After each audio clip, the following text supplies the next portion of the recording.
सुलक्षणासाठी जोरदार टाळ्या. यांच्या सगळ्या मुद्द्यांची 2-2 मिनिटं मी माहिती देणार आहे.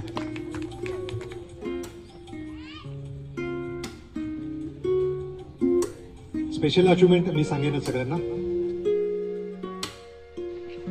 Yes, special achievement. सुलक्षणा, याविषयी म्हणजे खरंच तू सांगावंच. शूटिंग चॅम्पियनशिप म्हणजे ज्या राज्यस्तरीय आणि आंतरराष्ट्रीय ज्या स्पर्धा होतात त्या स्पर्धेत भारतातर्फे महाराष्ट्राचं तू नाव मोठंच केलंय.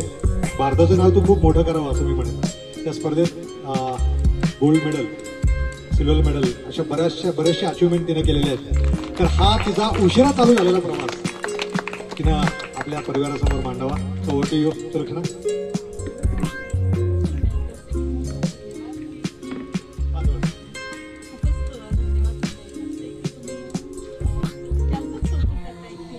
यातनंच तुम्हाला प्रोत्साहन मिळावं आणि अजून तुमची जी काय इच्छा आकांक्षा म्हणजे ज्या काही झेप तुम्हाला घ्यायच्यात, गरुड झेप माझ्या भाषेत सांगायचं झालं तर, त्याच्यासाठीच एक पाठबळ आहे. ऍक्च्युली खरं अशक्य असं काही नसतं. ते आपल्या माइंडसेट आहे. जर माइंडसेट बदलला तर काही पण होऊ शकतं. हे मला पूर्वीपासूनच कळतं. लहानपणी पण मला स्पोर्ट्सची खूपच आवडते. तर ते नाही झालं किंवा तेव्हा त्या फॅसिलिटीज नव्हत्या. खेडोपाडी तर असं काही नव्हतंच, गेम्स वगैरे नव्हते. पण मला तेव्हा स्टेपिग्राफ खूप आवडायची. टीव्हीवरती बघून आणि नंतर अशाच लाईफमध्ये जे जे जमत आलं ते मी केलंय. म्हणजे माझं ऍक्च्युअली बॅकग्राऊंड फायनान्स आहे, MBA फायनान्स आहे. पण मी टीचिंग पण केलंय, मी आर्ट क्राफ्ट पण केलंय, स्पोर्ट्समध्ये पण जेव्हा जे जमल ते केलंय. 2012 मध्ये जेव्हा गजांचा जॉब भुजमध्ये होता, कच्छ गुजरातमध्ये, तर एकदा असंच एक महाशिवरात्रीचा मेळा चालू होता. तिथे ते स्टॉल्स असतात ना, बलून फोडायचे वगैरे असे ना, सरकारी टाकायचे वगैरे. तर तिथे ते बलून फोडायचं म्हणून आम्ही मजेत तो केलेली गोष्ट. पण जेव्हा मी एकदम परफेक्ट शॉट टाकत होते, कुठल्याही कलरचा, कुठल्याही रोमधला, कुठल्याही लाईनचा, तेव्हा कळालं की आपल्याकडे ही क्वालिटी आहे. ऍक्च्युली माहिती नव्हतं, लहानपणी गोटे खेळत होते.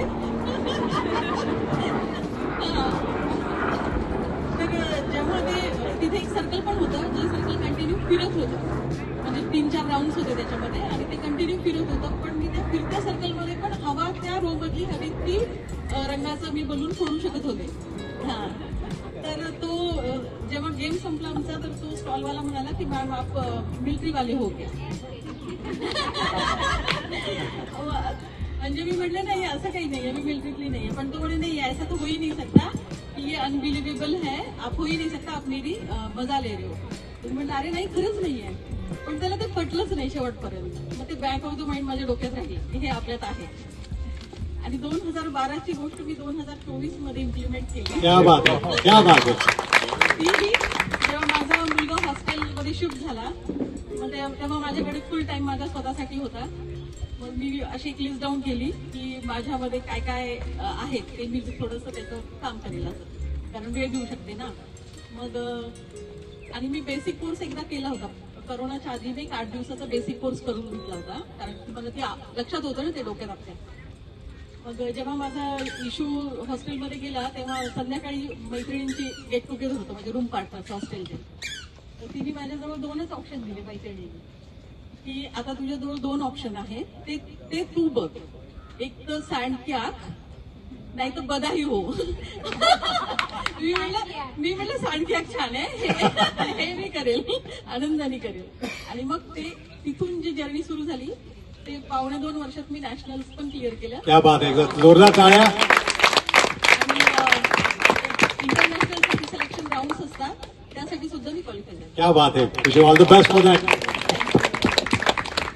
आपण सगळेच खूप या अचिव्हमेंट सहजरित्या सांगतोय आणि अचिव्हमेंट खूप मोठ्या आहेत, खरंच मोठ्या आहेत. आणि आपण म्हणतो ना, मेहनत आणि आपल्या बघितलेल्या ज्या गोष्टी आहेत ना, त्या आपण पूर्ण कराव्या. ऍब्सोल्युटली. आणि तुझा असाच हा प्रवास सुद्धा निरंतर चालू राहू दे. Wish you all the best for the nationals. पुढचं क्षेत्र आहे